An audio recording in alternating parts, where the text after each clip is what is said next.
Notre film aujourd'hui commence par Adèle, Louise, David et Ron. David et Adèle sont mariés depuis 10 ans et Louise vit avec son fils depuis son divorce car elle a un problème, elle marche et fait des rêves bizarres la nuit en dormant. Une maman célibataire qui ne fait rien de son quotidien que de travailler et de garder son enfant. Un jour, un ami de Louise l'a invité boire un verre dans un bar, mais a eu un empêchement et n'a pas pu venir. Louise alors décida de partir rentrer chez elle, mais en rentrant, elle renverse le verre d'un beau gosse. Alors elle décide de lui payer un autre pour s'excuser et il s'assoit pour faire connaissance. À la fin de la soirée, David s'est senti attiré par Louise et l'embrasse, mais aussitôt il change d'avis et part. Le lendemain, Louise part travailler et trouve que le directeur a changé et que c'est un nouveau, et il s'avère que c'est le beau gosse du bar. Alors Louise part vite se cacher avant qu'il la voie. Le jour d'après, David rentre dans le cabinet où il travaille comme psychiatre et trouve que Louise c'est sa secrétaire. On revient à Adèle qui suivait un traitement de toxicomanie dans un hôpital et depuis, David ne la laisse pas sortir et l'oblige à prendre des médicaments pour guérir. Tout ce qui est permis pour elle, c'est de faire du footing et rentrer chez elle à la maison. Quand elle a été à l'hôpital, en marchant, elle a rencontré Ron qui suivait le même traitement et depuis, ils sont devenus amis. En rentrant chez elle un jour, Louise a heurté Adèle. Louise s'en souvient l'avoir vue avec David et lui dit « Vous êtes bien la femme du docteur David ? Moi, Louise, la secrétaire de votre mari. » Du coup, Adèle l'invite à boire un café sous prétexte qu'elle est encore nouvelle dans cette ville et n'a pas encore d'amis. Café, David appelle Adèle pour lui demander où elle est et avec qui. Adèle lui ment et lui dit qu'elle est seule et demande à Louise de ne lui rien dire non plus. Adèle revient chez elle et commence à dessiner un puits dans une forêt et se rappelle de l'accident qu'elle a eu dans cet endroit. David, en voyant la scène, il a eu peur. Il a dit à Adèle « Pourquoi tu as dessiné ce puits ? Ce qui s'est passé dans cet endroit est un secret entre nous. » Et part. Les rêves de Louise commencent à se développer en plus grave et son amitié avec Adèle se développe en plus fort. Et Adèle lui raconte qu'il y a 10 ans, David l'a sauvée d'un incendie, d'où viennent les cicatrices qu'il a sur le bras. Et depuis, ils ont un pacte d'amour pour l'éternité. Un jour, Adèle invite Louise chez elle boire un café. En discutant, Louise a commencé à lui parler de ses rêves, de ce qui se passe avec elle. Quand elle dort, elle n'arrive plus à dormir, elle fait des cauchemars. Elle ne peut plus être en relation avec quelqu'un à cause de cela. Adèle la console et lui donne le journal de Ron parce qu'il avait les mêmes symptômes, mais en fin de compte, il a pu s'en sortir. Louise rentre chez elle et commence à lire le journal et soudain, quelqu'un sonne à la porte. C'est David qui se sent mal et qui est venu partager ce qu'il ressent avec Louise, vu qu'il ne connaît encore personne.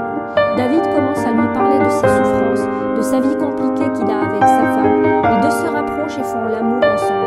On ne sait comment, mais Adèle a pu tout voir et décide de ne rien faire car la vengeance est un plat qui se mange froid. Le lendemain, Louise appelle Adèle qui lui dit qu'elle doit faire tout ce qui est écrit dans le journal pour enfin se débarrasser de ses cauchemars. Louise au travail voit David triste qui lui dit qu'il va pas bien, qu'il vit mal son mariage depuis une histoire ancienne et un nouveau rapprochement se fait entre les deux. Pour la deuxième fois au bureau, ils font l'amour. L'amitié entre Louise et Adèle devient plus forte et cette dernière vient souvent chez elle et la relation entre Louise et David se développe aussi. Il vient chez elle au quotidien.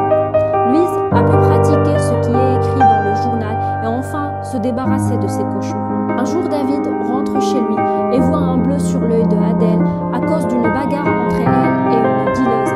Mais Adèle lui ment et lui dit qu'elle s'est cognée contre une porte. David s'énerve contre elle et lui dit qu'il en a marre d'elle. Mais Adèle lui dit qu'il ne peut pas la quitter à cause d'une histoire de meurtre. L'histoire de meurtre qui s'est passée dans le puits il y a longtemps et qu'ils ont assisté tous les deux. David la laisse voir Louise pour lui dire qu'il l'aime et Adèle est partie avec lui, pas physiquement mais avec une projection astrale que Adèle maîtrise et utilise depuis longtemps pour surveiller David. David s'est rendu compte que Louise et Adèle sont devenus amis. Ils se sont trahis et virent Louise et part lui dire que ce qu'elle a fait l'a blessée et qu'ils ne peuvent plus continuer ensemble. Louise se sent plus en amitié avec Adèle que les sentiments qu'elle a pour David et part la voir chez elle. Mais elle la voit évanouie et elle casse la porte pour la secourir. Elle essaye de la réveiller, mais sans mutation.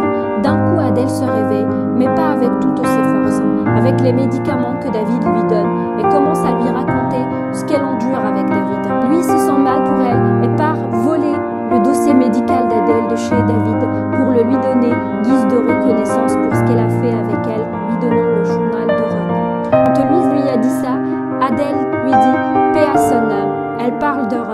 Louise était étonnée Adèle lui dit que c'est David qui l'a tué, l'a jeté au puits qu'ils ont dans leur ancien maison de campagne. Louise rentre chez elle, commence à lire encore le journal de Ron qui parle de la projection astrale. Louise rêve qu'elle vit dans un magnifique endroit et en sortant de la porte, elle se voit flotter dans l'air. Un jour, Louise commence à analyser tout ce qui a été dit durant ces derniers jours entre elle et David et elle et Adèle. Est-ce que les journaux écrivent? Louise commence à se douter de Adèle. Elle rentre dormir et à nouveau, elle fait une projection astrale et se rend compte que c'est ce que faisait Adèle et qu'elle est surveillée et se rappelle aussi quand David lui a dit qu'Adèle sait des choses qu'elle n'est pas censée savoir. David raconte à Louise que Ron était un jour invité chez eux et il les a laissés ensemble. Et quand il est revenu, il a trouvé qu'Adèle l'avait tué et a jeté sa montre pour lui porter aussi le chapeau et le condamner au cas où il veut déclarer et décide de parler à la police. Adèle a su ce qui s'est passé et appelle Louise qui lui dit que David va tout dire à la police. Alors Adèle monte un plan et écrit une lettre en disant que c'est elle qui a tué Ron et que David est innocent et envoie un message à Louise pour lui dire qu'elle va se suicider et prend une drogue qui fait à ce qu'elle ne bouge pas. Louise arrive chez elle pour la sauver, mais n'arrive pas à casser la vitre, non plus à forcer la porte. Alors elle décide de faire une projection astrale pour rentrer voir ce qui se passe. Et pour réveiller, elle rentre dans le corps de Adèle, que Adèle n'était pas dedans, et elle était déjà partie prendre le corps de Louise. Alors maintenant Adèle est dans le corps de Louise, et Louise est dans le corps d'Adèle. Louise, qui est maintenant avec l'âme d'Adèle, ouvre la porte et montre voir Adèle, qui est avec l'âme de Louise, qui ne peut pas bouger à cause de la drogue